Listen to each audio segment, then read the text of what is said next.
Yeah, this for the players out there. Check out this dope shit, man. Players never die, we getting paid. Another day, another dollar living in the bay. Hustling for my baby, trying to plan my escape. I ain't staying in the matrix where they trying to get my papers. This for the players. Players never die, we getting paid. Another day, another dollar living in the bay.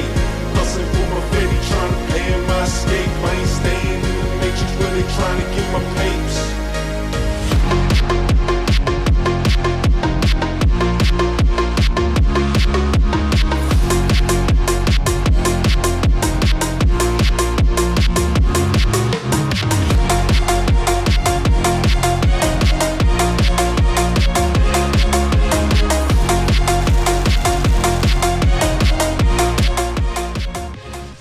Tayo na naman nagbabalik sa ating panibagong vlog. So ngayon guys, nandito tayo sa Bristol, Davao upang mag-price update ng mga big bike nila dahil alam kong marami sa inyo yung nakikurious sa mga presyo ng mga big bike nila.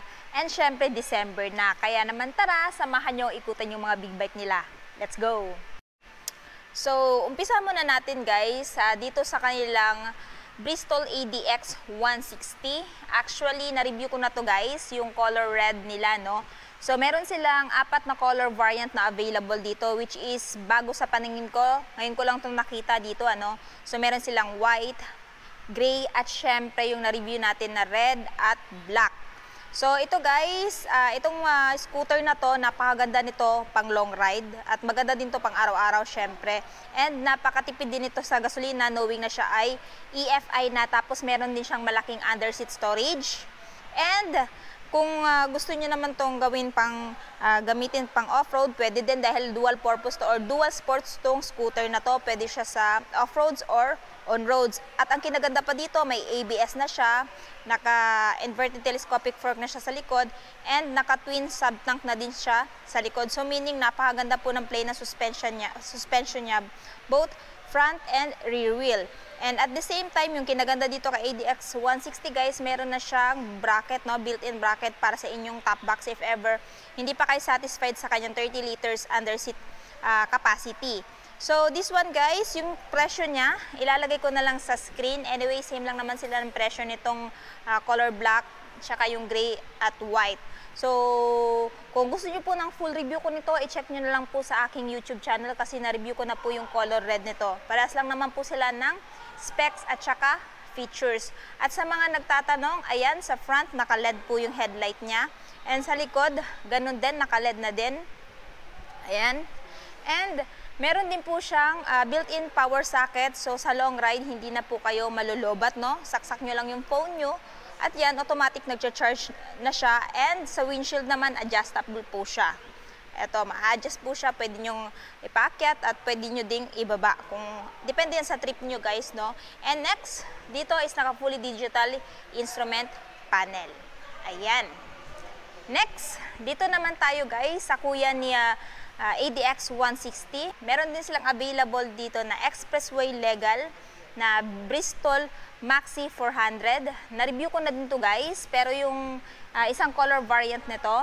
So this one guys is expressway legal na, no, dahil siya ay 400cc na sa papel. At ang kinaganda dito, meron siyang built-in cam na kagaya dun sa mga sasakyan. Ayan, meron dito at meron din dito sa rear wheel. So pakita ko sa inyo guys kung gaano ka-high-tech tong mga motor ni Bristol, ano. So ayan. So makikita mo na sa dashboard mo guys yung harapan at likod ng motor mo. And at the same time, yung ginaganda dito sa mga packet niya guys, no, pwede mo siyang i-lock, no? Pwede mong i-lock siya gamit ito. And yung kanyang built-in charging port guys, dito nakalagay. Ayan.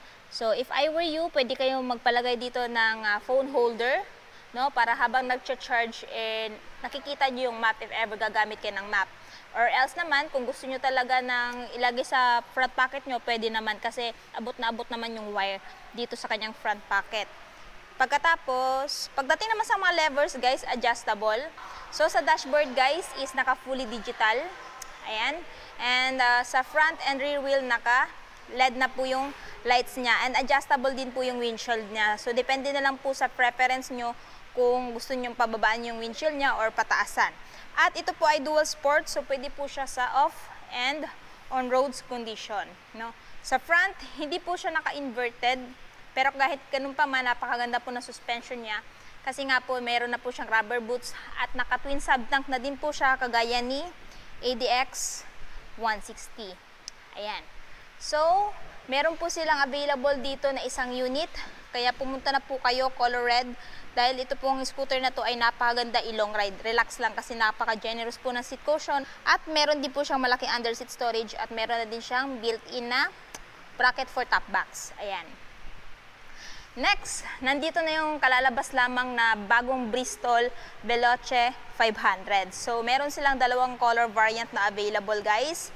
Itong silver at saka yung black. No? Actually, nagamit ko na yung Veloce 500 pero yung older version nito, pero same lang naman sila. Napakaganda po ng takbo, wala akong masabi. May hatak, may power. And kung gusto nyo po ng motor na relax lang dalhin sa long ride, I highly recommend this two. Kasi nga po, napakaganda po nitong maneho. At the same time, dual sports din po siya. Pwede siya sa off-roads and on-roads condition. And this one is pwede din sa lady rider kasi napakagaan lang po nitong motor na to.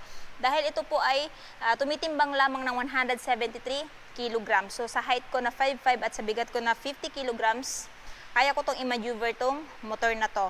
So sa front, inverted. Sa likod, check natin.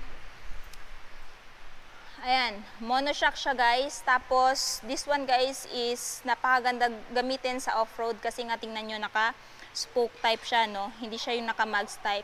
And napakaganda po ng plane ng mga suspension niya, both front and rear wheel. Anyway, guys, comment down below kung gusto nyo gawan ko tong ng review kasi hindi ko pa nare-review tong motor na to, ano? And pagdating dito, naka-fully digital instrument panel na siya. And ayan, adjustable na din yung levers niya. Ang kanyang headlight naman naka-LED at saka yung kanyang taillight naka-LED na din. So ayan, guys, ito yung bagong itsura ni Bristol Veloce 500 sa silver at ito naman sa black. So pili na lang po kayo dyan, guys, kung ano yung mas bet nyo. Pareho silang maganda para sa akin, pero kung papipiliin ako, mas bet ko itong black. Ayan. So the price is nasa screen. Ayan. Next, kung gusto niyo naman ng classic na motor, meron din po silang available na Bristol Bowver 700. Ayan. Pwedeng-pwede to sa may mga shorter height kasi napakababa lang po ng motor na to. Ayan.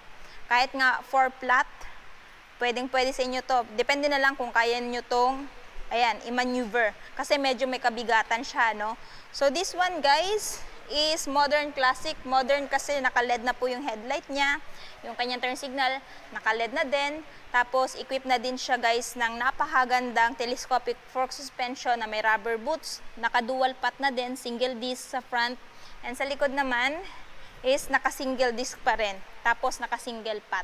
Tapos, ito yung upuan ng driver, di ba? Tapos, ito yung upuan ng angkas. O, di ba? Napaka-astig. So, if ever gagamitin nyo to sa kalsada, guys, mapapalingon yung mga nakasabay nyo kasi napaka, alam nyo na, classic astig yung itsura niya. So, hindi ko pa rin po ito na-review. Comment down below kung gusto nyo po itong gawan ko ng walkthrough. Next, kung naghahanap po kayo ng motor na pang Philippine loop, endurance, meron din po silang available na Bristol Venturi 500. Ayan. So, ito si Bristol Venturi 500, guys, ay napakaganda talaga pang endurance kasi dual sports din po ito, sports touring kumbaga. And pagdating, guys, sa itsura niya, medyo bulky siya pero hindi po siya ganun kabigat dahil meron lang naman siyang timbang na 178 kilograms. So ayan, guys, pagdating sa front, guys, naka-dual disc brake, sa likod is naka-single disc, naka-LED na po yung front and rear lights niya, and pagdating naman dito, meron na ding bracket for top box at meron na ding guard.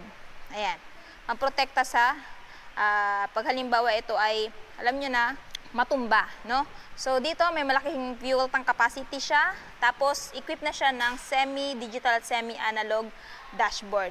And pagdating naman sa kanyang handlebar, guys, ayan, naka-naked. So this one, guys, hindi ko pa rin na-review, so comment down below kung gusto nyo po ito gawan ko ng review and walkthrough. Pagdating sa seat, guys, hindi ka naman makakaasa na generous yung seat cushion niya. Pero para sa akin, tama lang para sa motor na to. Sa upuan ng angkas, medyo generous. Ayan. Kung naghahanap naman po kayo ng Bristol Assassin 400, bagay na bagay din to sa mga lady rider at saka sa may shorter height, ano. Meron po silang dalawang color variant, which is orange and black. Na-review ko na po yung black, I think, nito. So, check nyo lang po kung gusto nyo po ng full review nito sa aking YouTube channel. So, pagdating dito kay Bristol Assassin 400, ang kinaganda dito guys, napakagaan lang nito, no, dahil meron lang naman siyang curb weight na 149 kilograms at napaka-aggressive nito sa kalsada. Tapos, kung gusto niyo siyang i-long ride, maganda din tong i-long ride dahil nga napaka-relax lang dalhin, no, sa long ride. So, siya po ay equipped ng, ayan, twin cylinder. So, yung kinaganda nito guys, medyo powerful na din po yung engine niya at saka expressway legal na. So, sa front guys is naka-inverted, sa likod is naka-monoshock. So, equip siya guys ng single-sided swing arm, kagaya ni Bristol Invictus 400, ayan. And napakaganda po ng plane ng suspension niya, lalong-lalo na sa cornering. Meron din siyang malaking fuel tank capacity, naka-digital instrument panel na din siya, at saka napaka-modern na din po ng body build niya. So, pili na lang kayo guys sa dalawa kung alin po yung mas bet ninyo. So, yun na guys, natapos na nga natin ikutan yung mga motor ni Bristol. Ano yung masasabi niyo sa presyo ng bawat isa sa motor? Sulit ba sila this year 2023? At ano yung motor nila yung natitipuhan yung bilhin ngayong December? I want to know your thoughts below. And syempre, kung bago pala kayo sa channel ko at hindi pa nakapag-subscribe, huwag kalimutan mag-subscribe para ma-notify kayo once may bago tayong upload. So yun guys, hanggang dito na muna tayo. Ride safe and peace out!